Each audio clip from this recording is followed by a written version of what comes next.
Hey yo doers, it's your boy Happy Chap here. Welcome back to another episode. Look it, you seen the intro, you seen the title, let's get right into it. Okay, now this is an iron farm that you can stack if you prefer to do it. So I have the items separated here. Now this is per platform, and each platform needs this amount of blocks here plus the 2 water blocks. Okay, in total for the platforms, these are what you're going to need. So we need this times 4. For the pods where the villagers are going to be sitting in, this is the items that you need here. So you're just going to need 4 trapdoors, a solid block, 3 beds, 2 pieces of glass, and then a water bucket.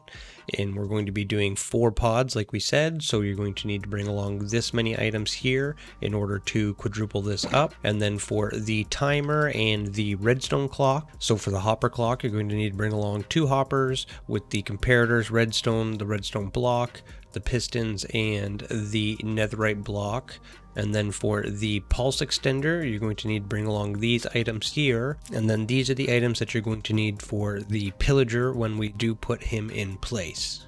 The totals for the entire farm should be linked above here. Now let's get into the build. It is completely possible to build this ground level, like I will show you later on in the video once we get the core done. Okay, so the first thing I'm going to do for this build is I'm going to start 14 blocks above the ground, so that way I don't have to dig out so much area for a kill chamber. And we're going to build our 8x4 platforms. Once you have your 8x4 platform complete, what you're going to do is you're going to surround it with a 2 block high wall of glass. Once you have that complete, you can just place down some temporary blocks along the front here so that you can place down your fence gates along the entire row. Then you can remove those and make sure that your fence gates are open. Then you're going to come to the inside, and in the inside corners here is where you're going to place your water, and everything should flow towards the center just like that. Next, what you're going to do is you're just going to count over 3 blocks. Okay, and you're going to repeat that same platform build. Okay, so you should have your first 2 platforms. They should be 8x4 like we talked about. Now it's time to work on the villager pods. So you're going to come over to the corner here, and you're going to come 1 block in from each of the corner, and you're going to count up 4 blocks in total. And then on the 5th one is where you're going to place a solid block, and this is where we are going to place our villager pods. So you can do the same thing on the other side. Come to the outside corner, count in 1 block each, and then 5 blocks up is where we will build our villager pods. Okay, for the villager pod, what you're going to do is you're going to place down a trap door with a temporary block in front. Then we're going to place a bed on either side of the trap door and another one in front of it with a glass block on the back side of the trap door, and then 3 more trap doors over top of the foot of each bed. Next, what you're going to do is you're going to fill this with water and then build a temporary little enclosure here for you, so that way you can start to move your villagers in place. Now we have multiple videos showing how this is done, and I have a specific video dedicated to, moving mobs into a single square space just like this, so I'll make sure that I link that here. But what you want to do is you want to make sure that you get 3 villagers down and in this hole here. Okay, and once you have your 3 villagers in place like this, all you're going to do is put a trapdoor above them with a glass block above it, and then you can remove all of the temporary blocks above them. Just leave this one in place so that way it can contain the water, and then you can remove any blocks that you have below them, and this is what it should look like. So 1 block in from the outside corner is where they stand, and 1 block in from the back as well. Now we're just going to repeat that build on this platform over here. Okay, once you have that complete, this is what everything should look like here. So you should have your 2 pods in place that are 1 block in from the outside corner, your 2 8x4 platforms that have a 3 block gap in between them. Now what you're going to do is you're going to count over 11 blocks from the front of these platforms. So 1, 2, 3, 4, 5, 6, 7, 8, 9, 10, 11. And then you're going to mirror this entire build here on this side. So 11 blocks over is where you are going to start your 8x4 platform. Okay, so you should have your 2 8x4 platforms with the 11 block gap in between them, mirrored on the other side of those ones. Now you're just going to mirror the villager pods too as well, 1 block in from the corner of each of the platforms. So right there on that block, and that is again 5 blocks above the platform is where you start it. Okay, once you have everything complete, this is what it should look like. So you should have your villager pods with your platforms that are 11 blocks apart, and they're mirroring each other. So all of the beds are facing to the inside center here. The platform should have a 3-block gap in between with a glass wall around them as well. Your villagers, for reference, should be 15 blocks apart. Okay, so 2, 4, 6, 8, 10, 12, 14, and then 15. 5 blocks above the platform is where they should stand, and then you should have your, roof above them as well. You want to make sure that they are all sleeping. If they're not sleeping in the beds, you're going to have to obviously remove the beds and then replace them. Okay, now it's time for us to build the hopper clock. Now it doesn't matter which end you choose, but we are going to come in from the right side, and we're going to come in just so that we're 1 block away from center here. So 1, 2, 3, 4, and 5. Then we're going to place down a solid block. So just for reference, you should be in line with the glass block or the glass wall there. So solid block with 4 slabs below it and in front of it. And then another solid block on the end, just like that. Next, what you're going to do is you're going to place down a temporary block with 2 hoppers in the center running into each other, with a comparator coming out from each hopper and a piece of redstone dust on top of the solid blocks there. Next, you're going to aim at the redstone dust, and you're going to place a sticky piston facing inwards with a redstone block in between the two. And this is what your entire, hopper clock should look like here. We'll worry about putting the items in afterwards in order to time it.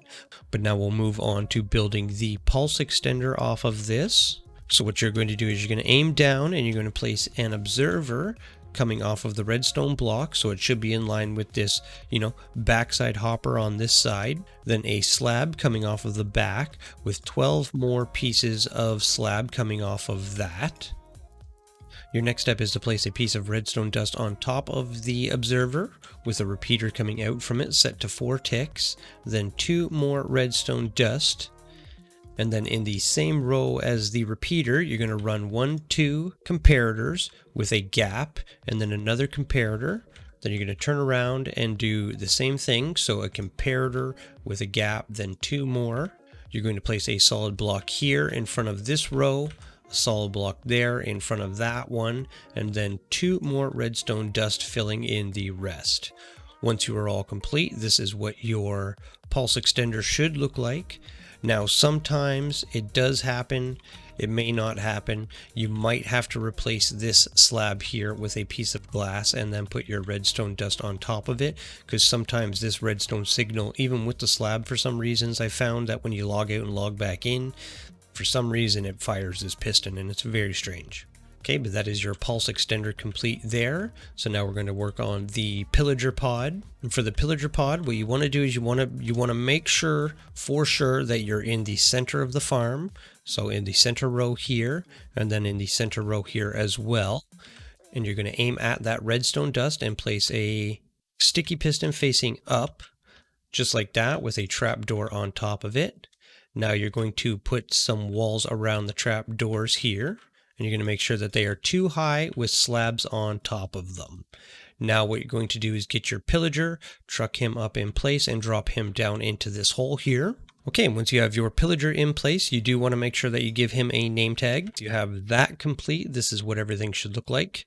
Looks a little complicated, but all it is your hopper clock. Your observer recognizes the signal from the hopper clock, sends it out into the pulse extender here, which does an 8-second timer, which we will talk about later, why we do the 8-second one instead of the 5-second one, or 7.5, whatever this is in ticks. And then that signal should go out into the piston here, which will extend your pillager up into the air, scaring your villagers here and creating iron golems. Now what we need to do is come down here and create just a little, catch pit with a lava blade in order for the golems to get funneled into. Okay, and for the kill chamber, all you're going to do is make a little rectangle like this, or a little square below the farm. Okay, you're going to run your water along the outside so that way it flows towards the center. Then you're going to take your trap doors and surround the center block here with your trap doors, along with the outside corner ones as well too. You can then remove that, open these doors. Now it doesn't really matter how far down you go, but you do want to make sure that you are 4 or 5 blocks down, so that way the iron golems do not get hung up top here. Then you're just going to carve out your little room in order for you to work from. Then you're just going to place down your double chest with your 9 hoppers running into it, and this is to collect all of the iron when it does come down. Next you're just going to jump up and build your lava blade. So in order to do that, you just fill 1 block gap above the hoppers. You just fill it with these new trap doors or signs if you're playing on a different version. You do want to make sure that they are open, and then you're just going to jump up and place a lava source right there 1 block above the fence gates. Once you have that done, just make sure you close everything in so that way no lava flows out. Yeah, everything is good.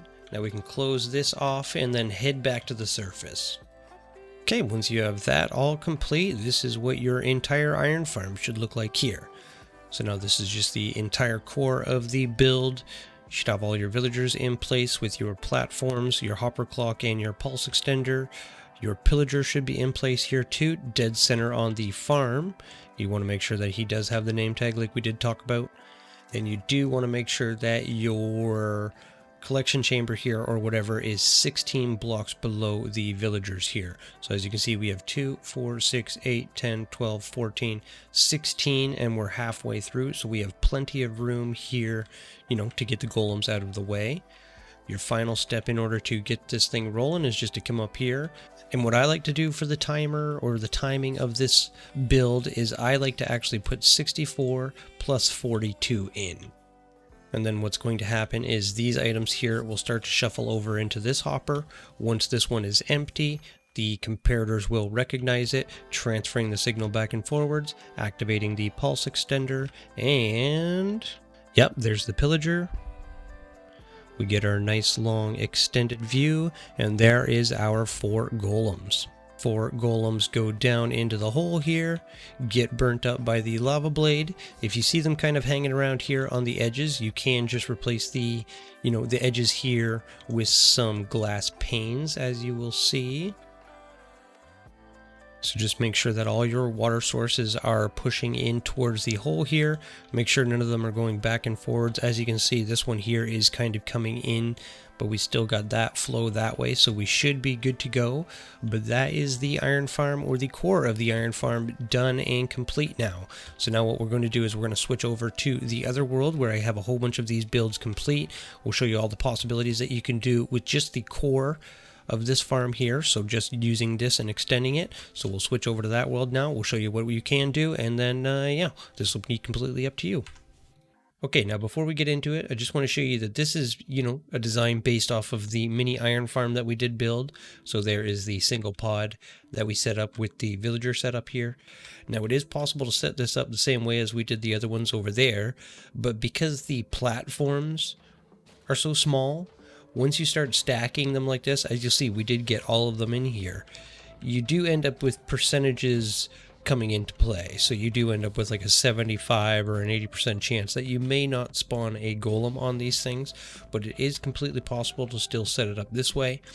As you'll see in there, because we had the late golem spawn in, that is why we set up the pulse extender here with the extra extension on top of it instead of just going with the regular 5 one, because I know it only takes 5 seconds for them to spawn in an iron golem, but the way that we designed these farms is that as soon as the golems are spawned in, okay, as you'll see, they are kind of taken right out of the way right away, and as long as this guy stays up for that few extra ticks that we did involve there, you do end up with a chance of spawning more iron golems into these pods. Now, if you're just not even going to consider that or even think about that, which I wouldn't even think about building something like that, here is the original farm that we did just build. And if you look over here, we have it set up so that it is stacked on top of each other. So the above platform is 16 blocks above the villagers' heads here in order for them to not detect any iron golems that are going to be up there. Now this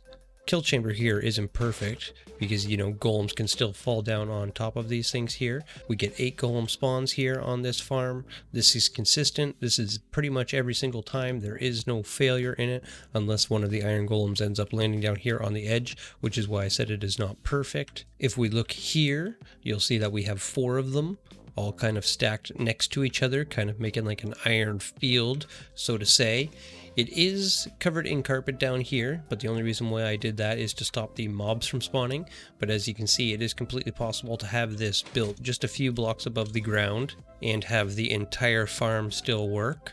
So as you'll see there, we got 4, 8, 12, 16 golem spawns in on one thing. So that's 16 golems every 35 to 40 seconds basically is what happens with this farm. Now if you look over here, what I've done is I've set up a little bit something different.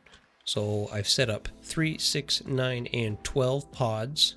All of them have their platforms aimed and directed in a way so that all of the golems kind of fall down into this little cross section and get funneled down towards the center here. So it is a pretty sweet setup.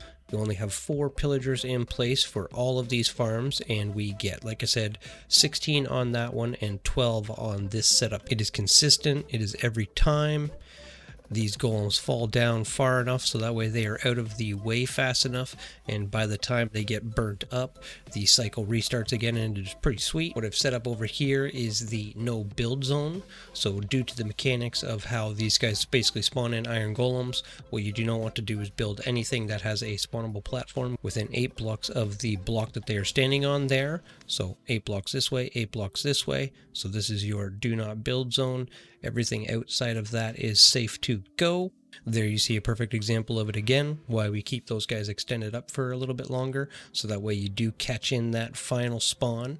Trees and everything are safe to plant around the farm and around the things here as well too, but one thing you want to keep in mind is that the trees like to sometimes spawn with branches like this.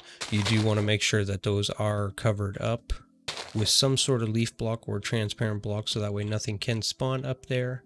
But yeah, that is the core of the farm right there, you guys. That is what we just built. Right there is the stacked version. So as you'll see, they are just 16 blocks above each other. Don't copy this kill chamber. This one is not efficient. Sometimes the golems do fall down on top of it. Here it is when they are spread out in a little, 2x2 pattern. So these pods here are 16 blocks apart. Same with this one. Just make sure each farm is 16 blocks away from each other and you should be good to go. The kill chamber for this one is very straightforward. You just have them fall down onto one of these, down into a lava blade, and have a small little water tunnel fill into the center of the farm here. Okay, so that's how it works. You just have one for each thing, and then all of it funnel down into one centralized unit for you. And that is what it looks like when you customize it with, just 12 and play around with the little pods a little bit. So it's a pretty unique build, pretty fun. But that is it right there, you guys. Thank you so much for watching. I'll see if I can get a world download on the website for you guys to check out of this farm. Don't forget to get your merch from the website as well, shophappychappy.com. And I'll definitely catch you guys on the next one. So, hope you enjoyed, and I'll see you. Peace.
Oh.